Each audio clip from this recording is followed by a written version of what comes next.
Welcome back to the class and अब हम discuss करेंगे इलस्ट्रेशन नंबर 5। बहुत ही इंपॉर्टेंट क्वेश्चन है क्योंकि अलग सा क्वेश्चन है, ठीक है। तो इसको अपन को प्रैक्टिस जरूर करके जानी है ताकि एग्जाम में हमें नया क्वेश्चन ना लगे। तो चलो फटाफट से रीड करते हैं। Following are the selected financial information of A limited and B limited. तो दो कंपनी का हमें डेटा दे रखा है for the year ended March 31, 2021। ठीक, क्या क्या डेटा गिवन है। सबसे पहले variable cost ratio A limited का 60% है, बी लिमिटेड का 50% है। यहाँ पर मैं आपसे एक बात पूछना चाहूंगी कि अगर वेरिएबल कॉस्ट रेशियो इनका 60% है तो इनका पीवी रेशियो कितना होगा। याद है नोट्स में जब मैंने आपको कंसेप्ट बताए थे इसके, तब मैंने बताया था variable cost ratio plus PV ratio equals to 100%। That is कि अगर ये 60 है तो ये कितना होगा 40%, ये 50 है तो ये कितना होगा 50%। ठीक है, आगे है यार, variable cost ratio plus PV ratio equals to 100%। तो यहाँ से अपन ने ये कैलकुलेट कर लिया। आगे अपन को गिवन है इंटरेस्ट 20,000 1 लाख। ऑपरेटिंग लेवरेज यानी कि DOL गिवन है इसका 5 और इसका 2। DFL गिवन है इसका 3 और इसका 2। Tax rate 30%। ओके, तो ये सारा डेटा गिवन है। आगे क्वेश्चन की रिक्वायरमेंट क्या है। You are required to find out पहली EBIT, second sales, third fixed cost और fourth identify the company which is better place with reason based on leverage. तो कौन सी बेटर कंपनी है, ए लिमिटेड या फिर बी लिमिटेड, वो क्वेश्चन पूछ रहा है। ठीक है, तो सबसे पहले अपन ये तीन चीजें कैलकुलेट करते हैं।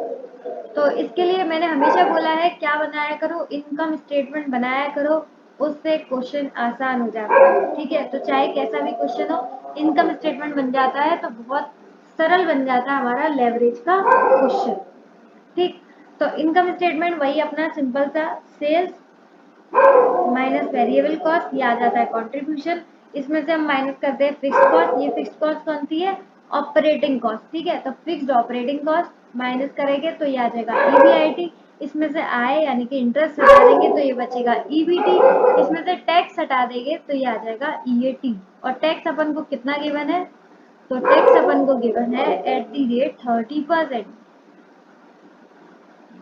ठीक, और यहाँ पर दो कॉलम बनेंगे अमाउंट के, एक तरफ ए लिमिटेड का डेटा आएगा और एक तरफ बी लिमिटेड का डेटा आएगा।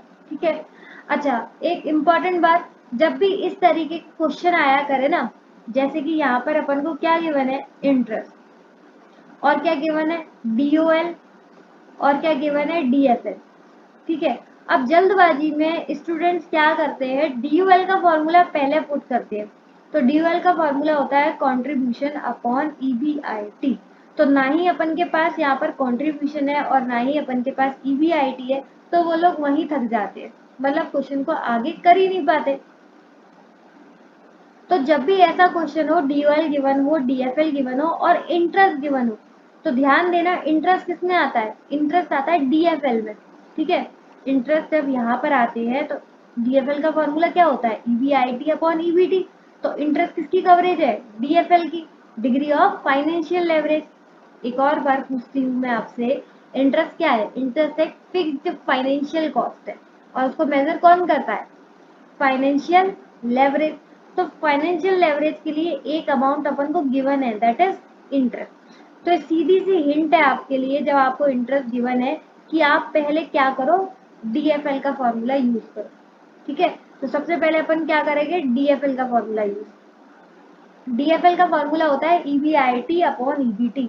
और थोड़ा सा इसे खोल कर लिखेंगे तो अपन ऐसे भी लिख सकते हैं EBIT upon EBIT minus interest. और ऐसे मैंने नोट्स में करके भी दिखाया था। ठीक है, कंसेप्ट वाली वीडियो में आपको ध्यान आ रहा होगा, ऐसे बताया था कि EBT भी लिख सकते हो या फिर EBIT में से इंटरेस्ट ऐसे माइनस करके, बात वही है, EBT आएगा। अब DFL अपन को कितना गिवन है, तो DFL दे रखा है कंपनी ए का 3 और EBIT जो कि अपन को कैलकुलेट करना है, नीचे भी EBIT ऐसे ही आ जाएगा। इंटरेस्ट कितना गिवन है कंपनी ए का 20,000 ठीक है, अब ये इक्वेशन बन जाएगी, इजीली सॉल्व हो जाएगा। तो सबसे पहले 3 का इंटू होगा EBIT से, ये आ जाएगा 3 EBIT माइनस 3 का 20,000 से, तो ये आ जाएगा 60,000 और यहाँ पर बचेगा खाली एक EBIT। अब ये 60,000 जो कि माइनस का था वो इधर आ जाएगा, तो ये हो जाएगा प्लस का। इधर क्या बचता है 3 EBIT। अब ये जो प्लस का EBIT था ये इधर आएगा, तो ये हो जाएगा माइनस का EBIT। समझ रहे हो, 60,000 इधर ले आए तो प्लस का आ गया, EBIT प्लस का था तो इधर आके माइनस का हो गया।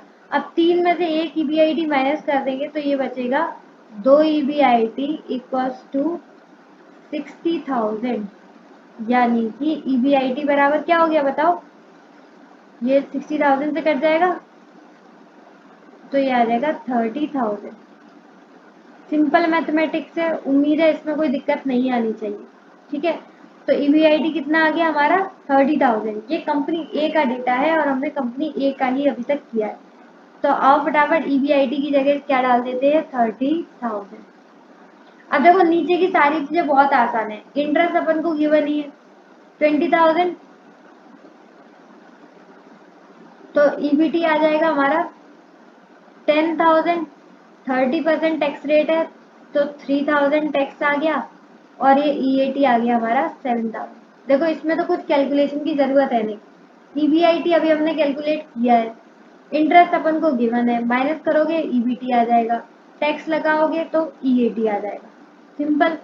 अब अपन को ऊपर वाली लाइन भरनी है, उससे पहले हम कंपनी बी का भी कैलकुलेट कर लेते हैं। तो एक बार अगेन हम DFL का फॉर्मूला लगाएंगे। अब किसके लिए लगा रहे हैं, कंपनी बी के लिए। तो DFL का फॉर्मूला अगेन वही EBIT अपॉन EBT, जो कि अपन लिख रहे हैं EBIT upon EBIT minus interest. तो DFL इसका कितना गिवन था 2 और इसका इंटरेस्ट कितना गिवन था 1 लाख। EBIT तो अपन को कैलकुलेट करना है। अभी इधर चल जाएगा तो ये आ जाएगा 2 EBIT, 2 का इंटू 1 लाख से होगा तो 2 लाख और ये आ गया हमारा EBIT। ठीक, अब देखो 2 लाख इधर आ जाएगा तो ये हो जाएगा प्लस का 2 लाख और ये EBIT प्लस का था जो कि इधर आ जाएगा माइनस में।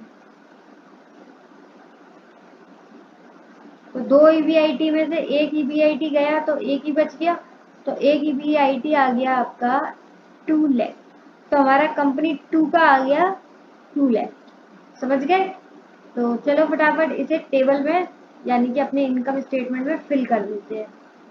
तो कंपनी बी का आ गया 2 लाख, इसका इंटरेस्ट कितना था 1 लाख, तो इसका EBT आ गया 1 लाख और इस पर 30% टैक्स रेट लगेगा यानी कि 30,000, तो ये आ गया हमारा EAT 70,000। ठीक है ना। तो अपन ने नीचे की सारी चीजें फिल कर ली, अब ऊपर की चीजें बची हैं। अब हम सेकेंड फॉर्मूला यूज करने वाले हैं DOL, degree of operating leverage. इसका फॉर्मूला क्या होता है, कंट्रीब्यूशन अपॉन EBIT। ठीक, तो कंपनी ए के लिए कितना था, कंपनी ए का कंट्रीब्यूशन अपन को पता नहीं है क्योंकि कंट्रीब्यूशन तो अपन को कैलकुलेट करना है। ठीक, EBIT अपन ने कैलकुलेट कर लिया था कितना 30,000 और DOL अपन को गिवन है कितना 5, तो ये 5 3 का 15, कंट्रीब्यूशन हमारा आ गया यहाँ से 1,50,000। लेकिन ध्यान रखना ये सिर्फ कंपनी ए का है, कंपनी बी का अभी अपन को कैलकुलेट करना पड़ेगा। ठीक, तो ये कंपनी ए का था कितना 1,50,000।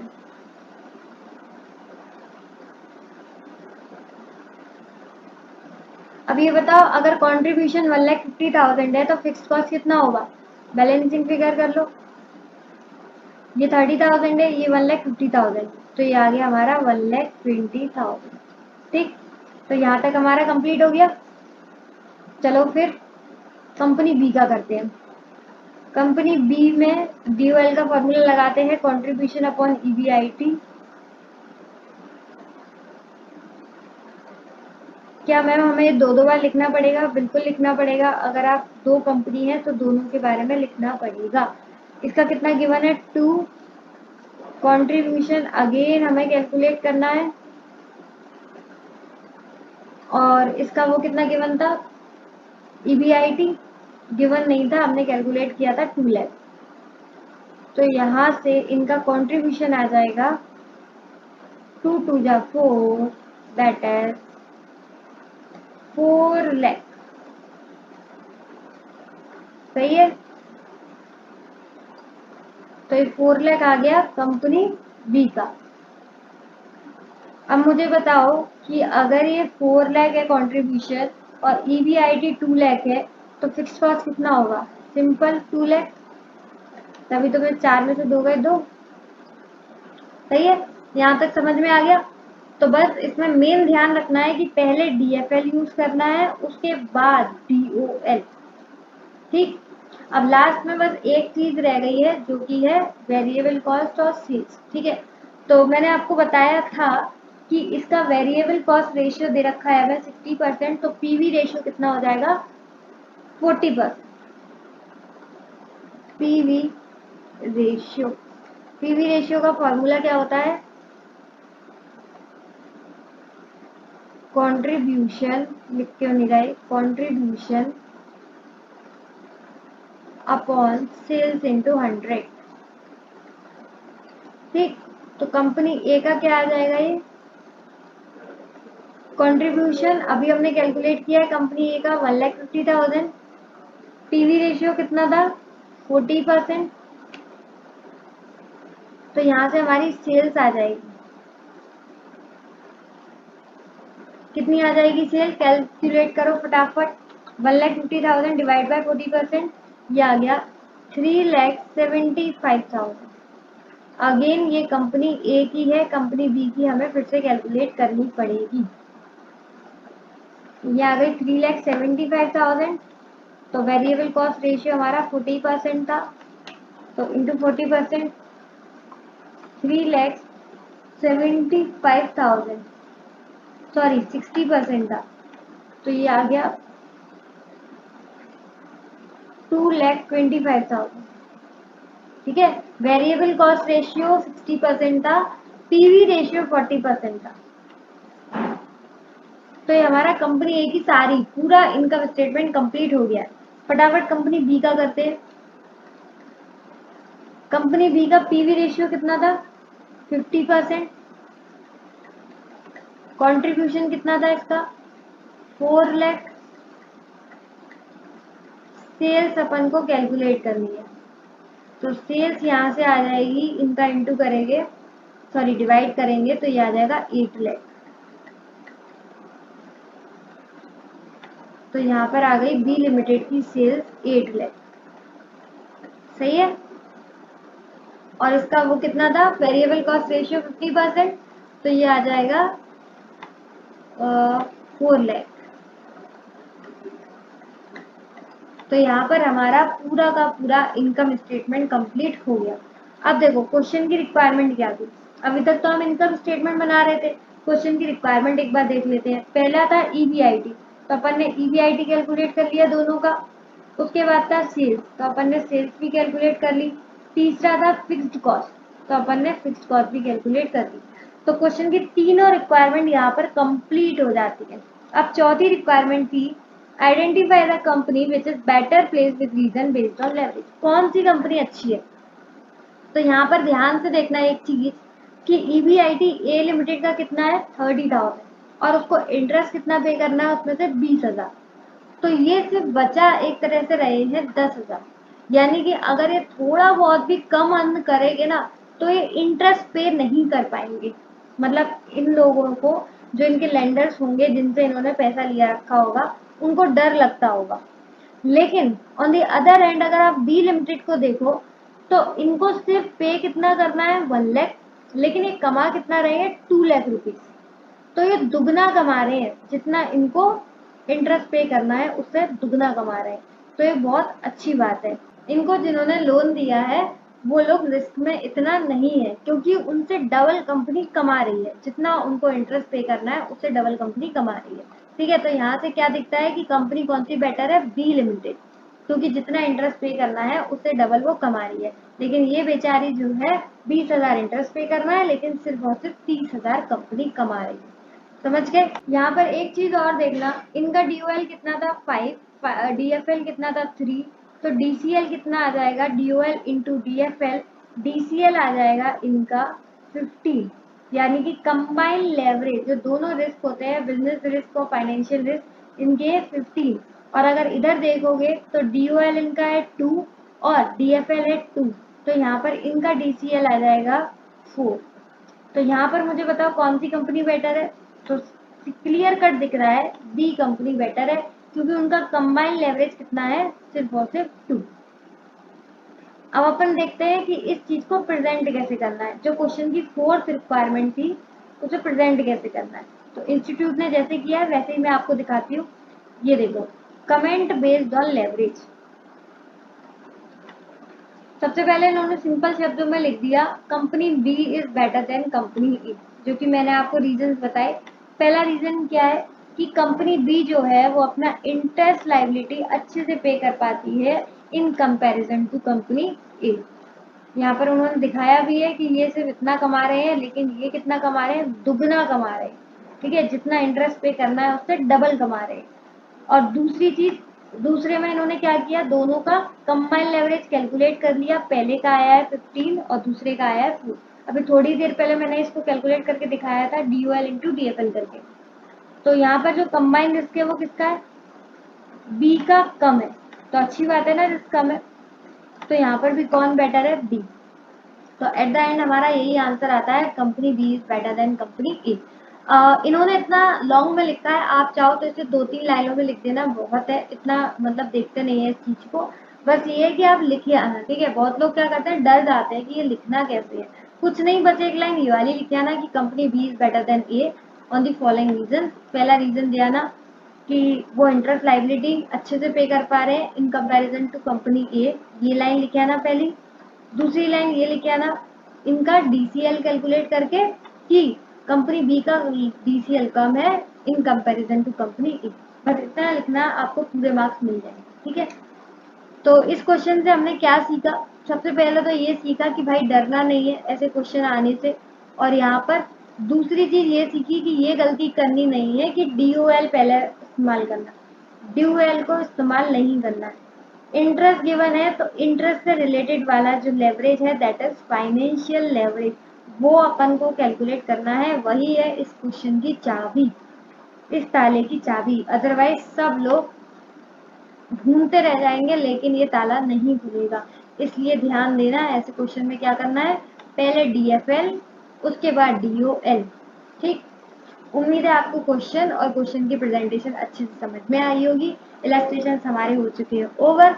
मिलते हैं प्रैक्टिकल क्वेश्चंस में।